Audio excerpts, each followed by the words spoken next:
Who's your commander? Good luck. Equip. Move to combat. Resolves. Thank you. Now, before you attack Does me, anyone have an answer? well played. Good game.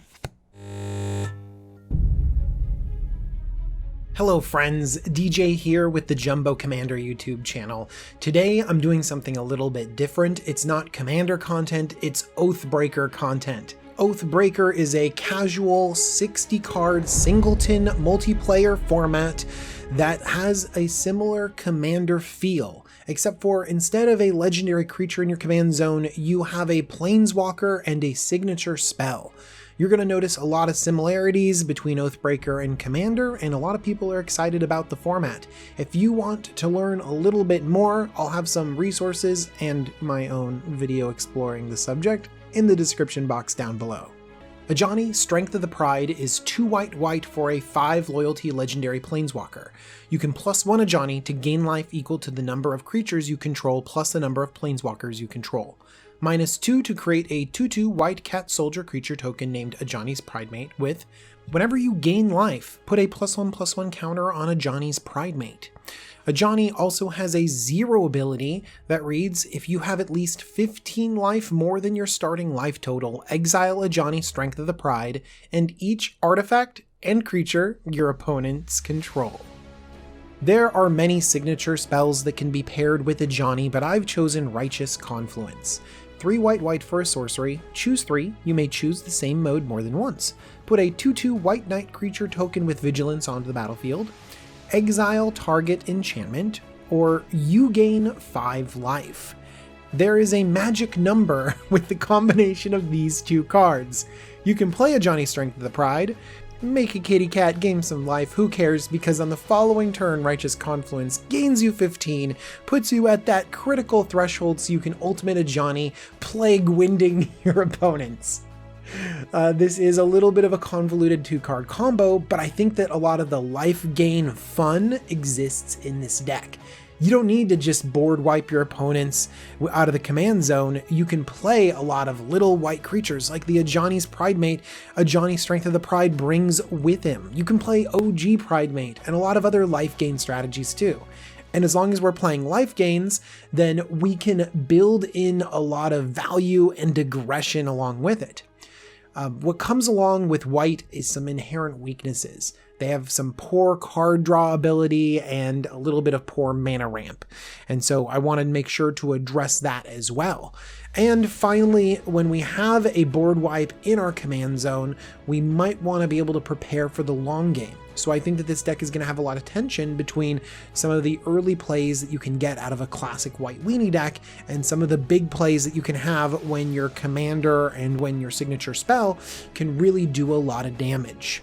Let's start off by talking about the life gain that fits in this deck, and I have to call out Ajani's Pridemate. He is the soul of this deck.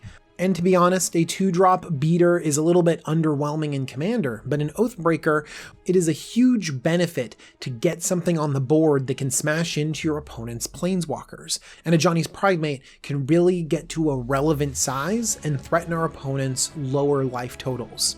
We also have awesome aggressive creatures like Lone Rider, which contribute to the life gain strategy in there, flipping into It That Rides as 1. Definitely threatening the board. And we're really going to stack this deck full of life gain synergies. Resplendent Angel makes more angels if you can gain 5 or more life during a turn. Angelic Accord can make 4/4 white angels if you can gain 4 or more life during a turn. Yeah, it's pretty easy to gain a lot of life in this deck because we've built around it. We can also build up our whole army with Archangel of Thune. Now this is a really powerful creature, giving every single creature you have this Ajani's Pridemate ability. And if you've noticed, we have a few angels going through this deck, and so an angel sub-theme is something that we can definitely consider. Archangel of Tides comes down relatively early, protects your planeswalkers and your own life total, and then lets you get in damage against your opponent's Oathbreakers. Angel of Vitality gives you little bits of life, but mostly it's just a pretty solid 4/4 beater in the air, and then Lyra Dawnbringer brings all of these angels together, giving them all lifelink and buffing them up. There's another angel that's not usually seen in mono white, and that's Regna the Redeemer. Usually seen with her partner, Regna alone is still pretty powerful because she reads at the beginning of each end step, if you gained life this turn, create 2 1/1 white warrior creature tokens. So Regna can flood the board with relevant tokens. And this deck definitely has the ability to gain life on each of your opponent's turns as well, giving you even more warrior tokens. And then finally, if we're gaining life, let's get the biggest, baddest of horses, Crested Sunmare. All other horses you control have indestructible. At the beginning of each end step, if you gained life this turn, create a 5/5 white horse creature token. This is another thing that can happen at the end of each end step, and so we can automatically create a huge army to take over the game. We can also take over the game with card advantage, Dawn of Hope, allowing us to draw a card whenever we gain life at the cost of 2 mana, and Well of Lost Dreams. This artifact lets us draw multiple cards if we're willing to sink the right amount of mana into it. Now, those few instances of card draw are really important because that's one of White's weaknesses. Another weakness that we really need to address is the fact that White commits to the board really heavily, and we can be wiped away by some well-timed removal or just getting caught in the collateral damage of a board wipe. Brought Back is straight out of M20 and one of my favorite cards of the set. White for an instant, choose up to 2 target permanent cards in your graveyard that were put there from the battlefield this turn, return them to the battlefield tapped. This could get a land, like a fetch land, out of your graveyard and put it back onto the battlefield, ramping you. This can get a relevant creature back on the battlefield. But just the most important thing is that this is insurance. You can play this and recoup some of the losses that you would have through your opponent's interaction. Sun Titan is value turn after turn after turn and really helps you get into the game again with a single card. We can also protect stuff once it's on the board. Selfless Spirit protects your board while attacking pretty nicely in the air, and Unbreakable Formation can be a huge anthem for all your tokens, for your team. It can also just save you from a board wipe.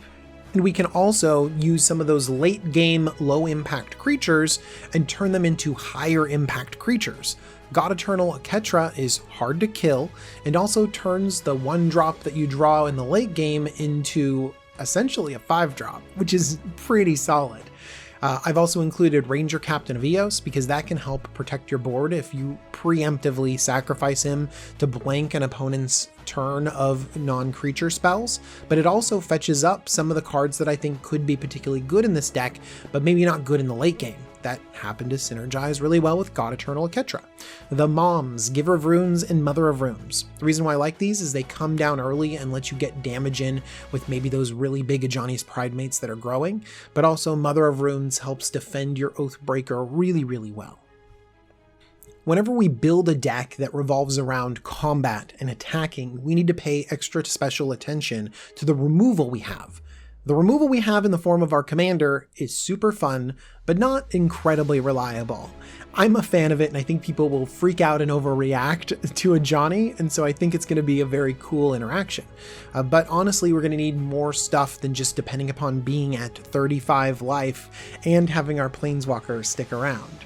Righteous Confluence can give us some defenders, and it can actually exile target enchantment, which against some decks could be brutal. But I'm interested in bringing in a whole removal suite that is really flexible. Winds of Abandon can kill something that we need to right when we need it, but it can also be overloaded in the late game and then clear the way for our army to get through and take people out. Martial Coup feeds into the idea of a board wipe, but also maintaining your own board. This deck does really well if it builds out sort of an army, and Martial Coup can clear the way and create the army in a single card. Elspeth Sun Champion does something similar, defends itself with these soldiers, but then also gets rid of some of the larger creatures that you could be facing off against. I've also really excited about some cards that attack really well and can answer any permanent. Gideon Blackblade comes down early, and if you get him high enough, you can exile target non-land permanent. That's a removal spell I'm excited about. Also, the +1 giving lifelink can really get those synergies going that you need to. And then another new card, Cavalier of Dawn, only 5 CMC for a 4/6 that blows something up. Yeah, they get a golem, but who cares? It blows stuff up. This is going to be great in this format and in Commander. And if it happens to die, you still get more value. I know we don't have a ton of artifact or enchantment cards that could be in your graveyard, but there's a chance it can hit something. So, how does this deck play? Well, I really like that they can be aggressive and sort of put the pressure on really, really fast, but then also it can really transition into the long game. It can survive a lot of different attacks because of the life gain, and it can wipe your opponent's boards away from nowhere because of this crazy, crazy board wipe in your command zone. There are a ton of different ways to build the core of Ajani Strength of the Pride. You can even have a different signature spell. I just really wanted to highlight a lot of the cool gain life synergies that could exist in this deck, and also give people the idea of having a deck that can be aggressive but then pivot into something that's really powerful in the late game. And that's what I really like about these types of decks, and I'm excited to build even more Oathbreaker. Thank you so much for watching this unique video. If you want to see how I built Ajani Strength of the Pride, click on the link in the description. That'll take you to tcgplayer.com. They sponsor the entire Jumbo Commander YouTube channel. And if you like Oathbreaker content, please hit that thumbs up, that like button, leave a comment down below, and tell me, because Oathbreaker is not my normal thing. And if you guys want this content, you gotta let me know. I also want to thank my patrons. This is not a normal video. It's not my once a week Commander content. It's something extra, and patrons really help me make extra stuff. So thank you, patrons. You made this video possible. And thank you for watching. I hope you're all excited as I am for M20, and I can't wait to show you more cool things in future videos. Bye-bye.